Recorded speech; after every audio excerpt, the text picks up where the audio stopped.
नमस्कार।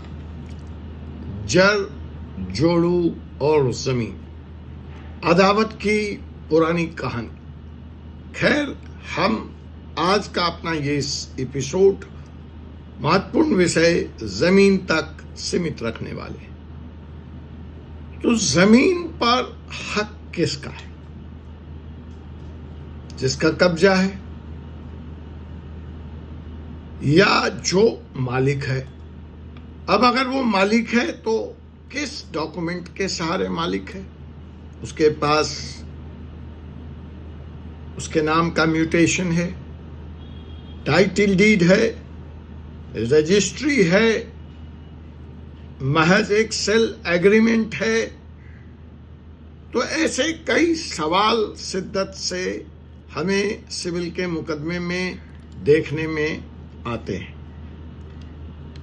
Adverse position का case है जहां मालिक का अता पता नहीं है और कोई व्यक्ति 12 साल से ऊपर जमीन पर काबिज है।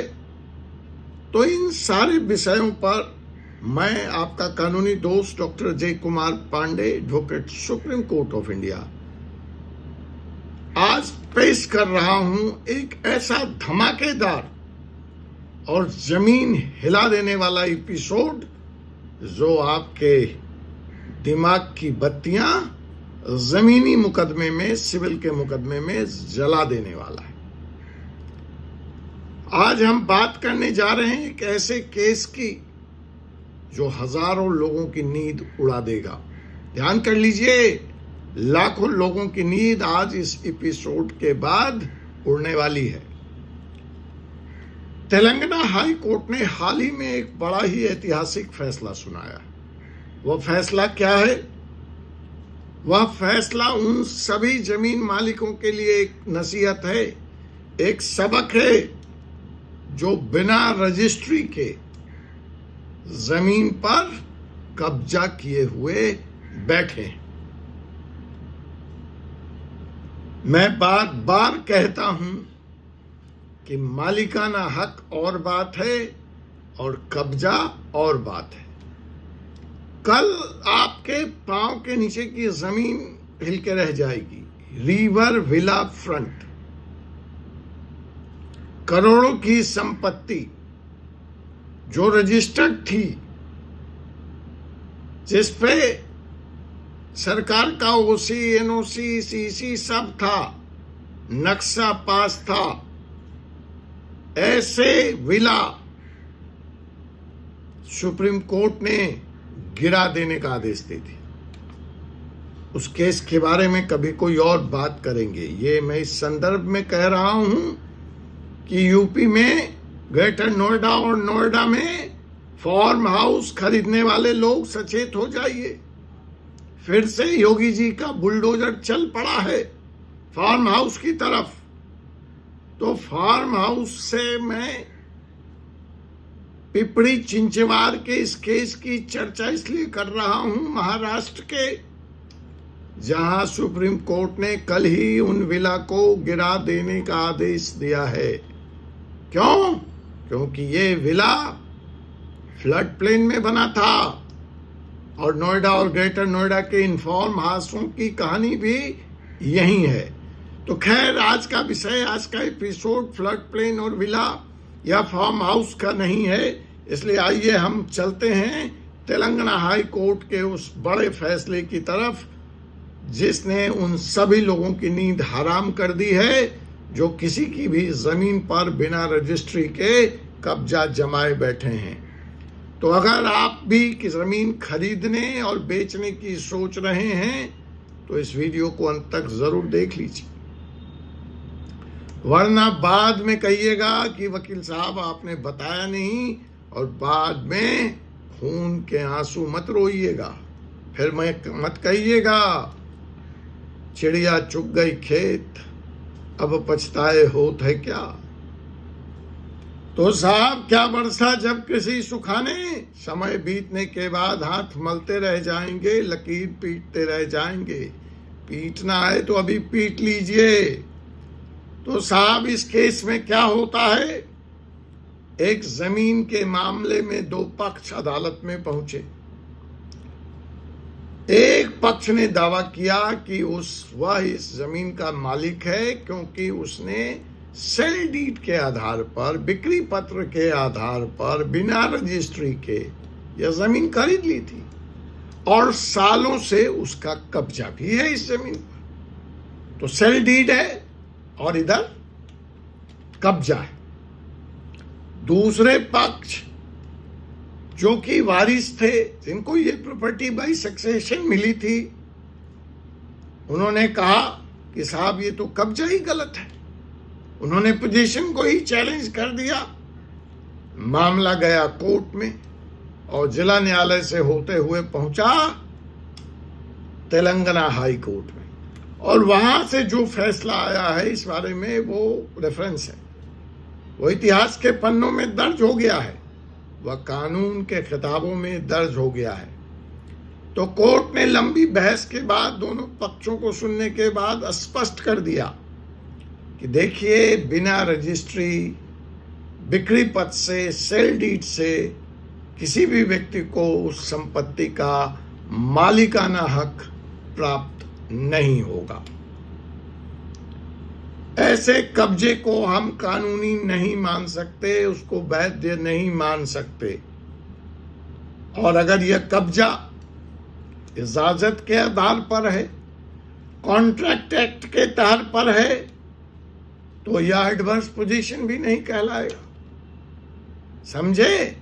12 साल से हैं, लेकिन कॉन्ट्रैक्ट के तहत है, इजाजत से है, मालिक एब्सेंट नहीं है, मालिक गायब नहीं है, ऑनर गायब नहीं है, तो यह एडवर्स पोजीशन भी नहीं लगेगा, क्योंकि यहां पर जो दूसरी पार्टी ने बिक्री पत्र के अलावा जो दूसरी दलील दी थी वो एडवर्स पोजीशन का भी था कि जी हमारा तो 12 साल से ऊपर से कब्जा है और ये कभी आए नहीं, तो साहब इस एडवर्स पोजीशन के कानून के तहत ये जमीन हमारी हो गई। रेवेन्यू रिकॉर्ड में भी यह संपत्ति जिसका कब्जा था उसके नाम दर्ज थी, लेकिन कोर्ट ने कहा revenue record is not the proof of the title ownership. Revenue record किसी को मालिकाना हक नहीं देता। और इसी के साथ तेलंगाना हाई कोर्ट ने यह जमीन असली वारिसों को वापस कर दी। समझ में आया कुछ?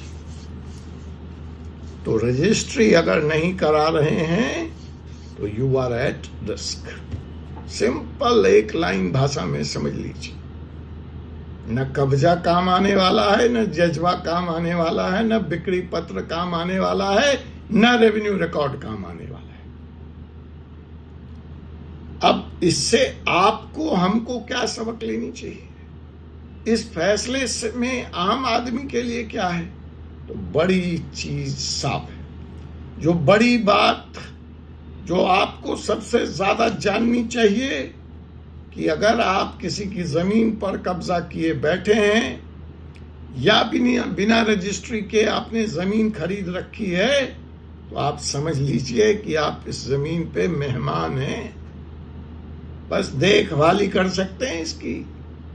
मालिक तो वही है जिसके नाम रजिस्ट्री है, जिसके नाम केवाला है। और अगर आप किसी की जमीन को खरीद भी लिए हैं पैसे देके, रजिस्ट्री नहीं कराई है, रजिस्ट्री का पेपर नहीं है, तो भी यह जमीन आपकी नहीं है। नटसेल में रजिस्ट्री इज मस्ट। रजिस्ट्री कराना अनिवार्य है। सिर्फ कब्जा या म्यूटेशन से आप मालिक नहीं बन जाते। कोर्ट अब ऐसे मामलों में बहुत सख्ती से पेश आ रहा है। अब जरा ध्यान दीजिए कि अगर आपके पास जमीन है लेकिन दस्तावेज नहीं, तो तुरंत रजिस्ट्री कराइए। अगर आप किसी के कहने पर बिना पेपर के जमीन खरीद रहे हैं तो रुक जाइए। कानूनी सलाह लीजिए कोई भी रियल एस्टेट डील करने से पहले।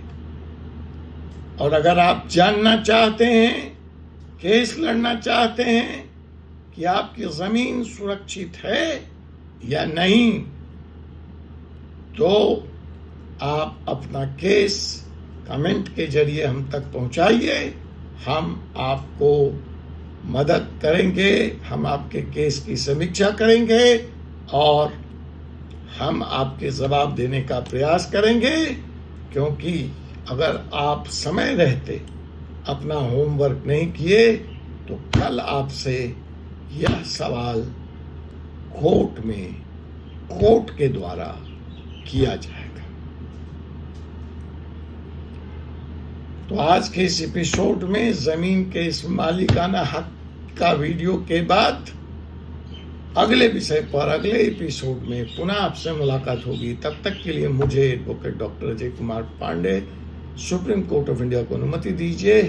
जय हिंद, जय भारत, जय संविधान।